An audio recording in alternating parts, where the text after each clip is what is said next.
Mandrup police Thane आणि स्थानिक गुन्हे शाखा सोलापूर ग्रामीण यांनी अत्यंत तत्पर कारवाई करत अपहरण झालेल्या युवकाची अवघ्या 8 तासात सुखरूप सुटका करून 50 लाखांच्या खंडणीचा मोठा डाव उधळून लावला। मंद्रुप पोलीस ठाण्यात BNS कलम 140(2) अंतर्गत 28 मार्च रोजी गुन्हा दाखल करण्यात आला होता।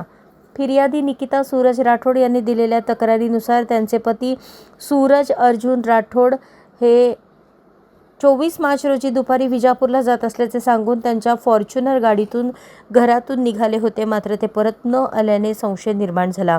26 मार्च रोजी सूरज राठोड यांनी त्यांच्या वडिलांना फोन करून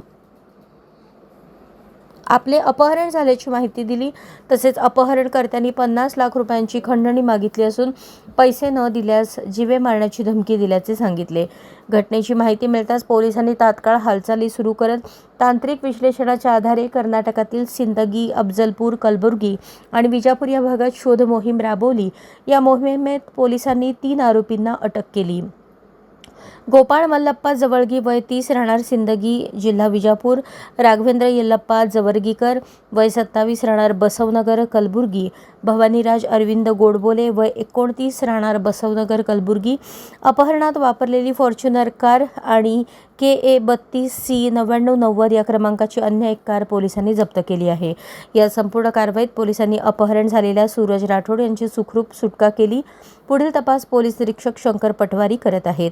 ही धाडसी कारवाई पोलीस अधीक्षक अतुल कुलकर्णी, अप्पर पोलीस अधीक्षक प्रीतम यावलकर, उपविभागीय पोलीस अधिकारी संकेत देवळेकर यांच्या मार्गदर्शनाखाली स्थानिक गुन्हे शाखेचे पोलीस निरीक्षक संजय जगताप, मंद्रुपचे पोलीस निरीक्षक शंकर पटवारी यांच्या नेतृत्वाखालील पथकाने यशस्वीरित्या केली।